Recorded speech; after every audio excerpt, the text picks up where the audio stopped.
معزز دوستو، پی آئی اے کا نیم مردہ جسم اس وقت فروخت کے لیے پیش کیا جا چکا ہے۔ گدھوں کا ایک غول سوٹ بوٹ پہنے اور ٹائیاں لگائے بڑے سوفسٹیکیٹڈ انداز میں اس کی بوٹیاں نوچنے کو تیار بیٹھا ہے۔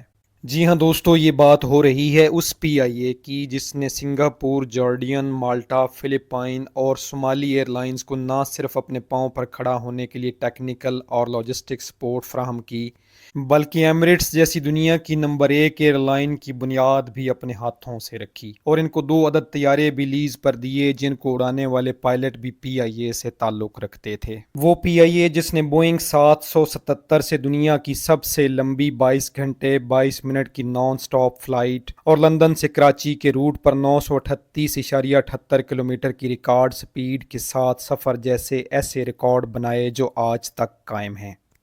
پی آئی اے جو نہ صرف چین جانے والی پہلی نان کمیونسٹ ایئر لائن تھی بلکہ یورپ سے ماسکو کا سفر کرنے والی پہلی نان سوویت ایئر لائن بھی تھی، جس نے اپنے عروج کے زمانے میں اکٹھے 6 بوئنگ 777 خریدنے والی ایشیا کی پہلی کمپنی ہونے کا اعزاز حاصل کیا۔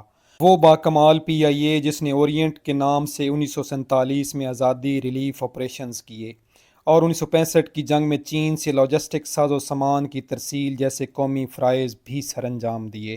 سن 1976 میں پی آئی اے کا منافع $134 ملین سے بھی زائد تھا اور 24,000 کی افرادی قوت کے ساتھ یہ دنیا کی سب سے بڑی ورک فورس رکھنے والی ایئر لائن بھی تھی۔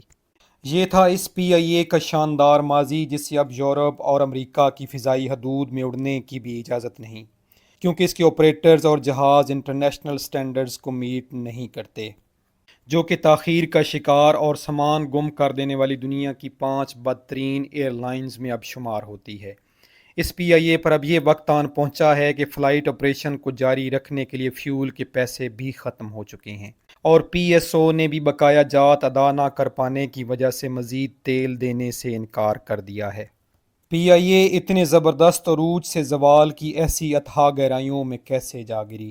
اس اہم سوال کا جواب جاننے سے قبل ہم آپ کو بتاتے چلیں کہ یہ سن 1945 کی بات ہے، جب محمد علی جناح نے قومی ایئر لائن کی ضرورت کو محسوس کرتے ہوئے مرزا احمد اصفہانی، آدم جی، حاجی داؤد جیسے مالدار لوگوں کو فائنینشل ہیلپ کی درخواست کی، جس کے نتیجے میں اورینٹ ایئر ویز کے نام سے ایک کمپنی 23 اکتوبر 1946 کو کلکتہ میں رجسٹر ہو گئی۔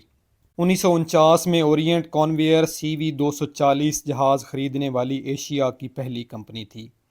1950s کے اوائل میں اورینٹ ایئر ویز کو قومی تحویل میں لے لیا گیا۔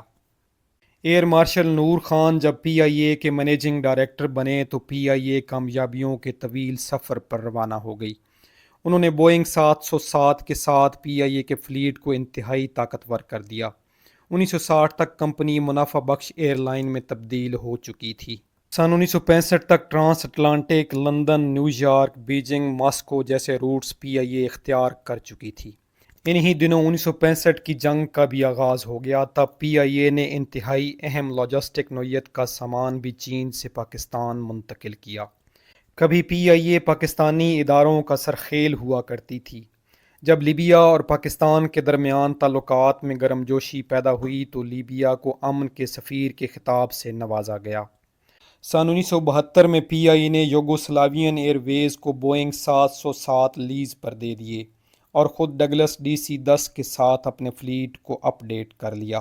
1976-77 میں پی آئی اے نے 2.2 ملین مسافروں کو سفر کی سہولت فراہم کی اور $134 ملین سے زائد کا منافع کمایا۔ پی آئی اے کے عروج کا یہ زمانہ 1990 تک قائم رہا۔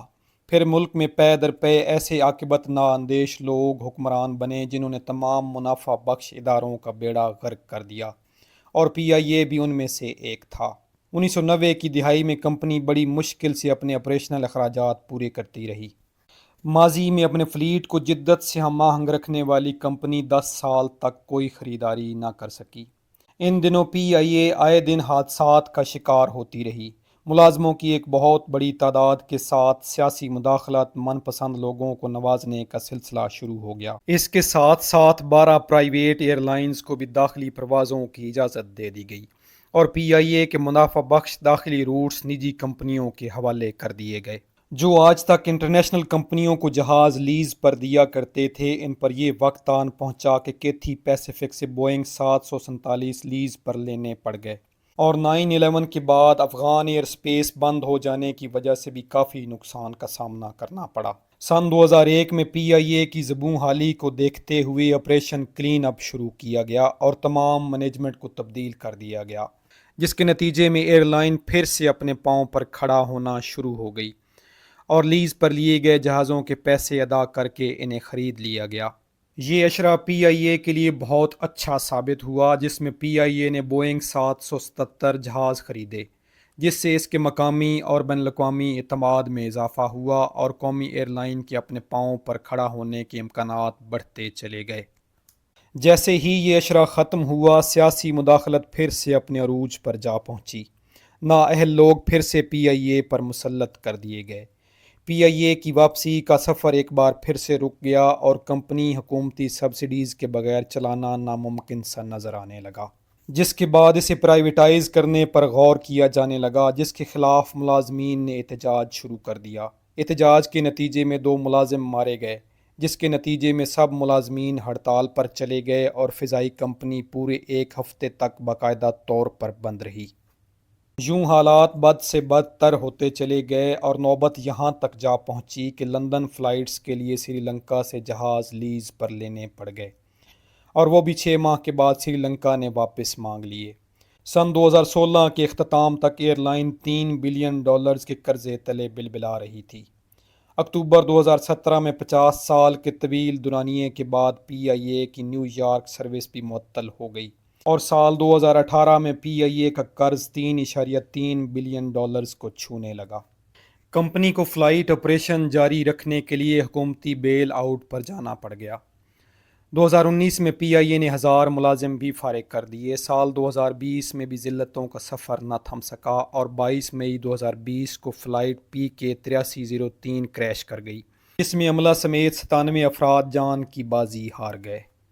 پی آئی اے کے تابوت میں آخری کیل ایویشن منسٹر غلام سرور خان کا وہ بچگانہ بیان ثابت ہوا، جس میں انہوں نے انکشاف کیا کہ 860 پائلٹس میں سے 262 کے لائسنس جعلی ہیں، جس پر انٹرنیشنل ایئر ٹرانسپورٹ ایسوسی ایشن نے سخت رد عمل کا اظہار کیا، اور European Union Aviation Safety Agency نے پی آئی اے کے یورپ میں داخلے پر پابندی عائد کر دی۔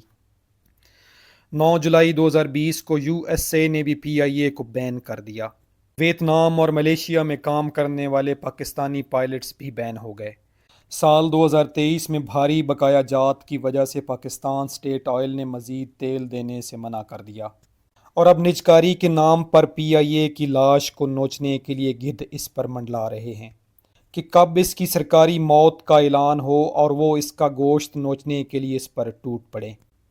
پی آئی اے کا خون ہر اس حکمران کے دامن پر ہے جس نے اس کمپنی کے منافع بخش روٹس نجی کمپنیوں کے حوالے کیے۔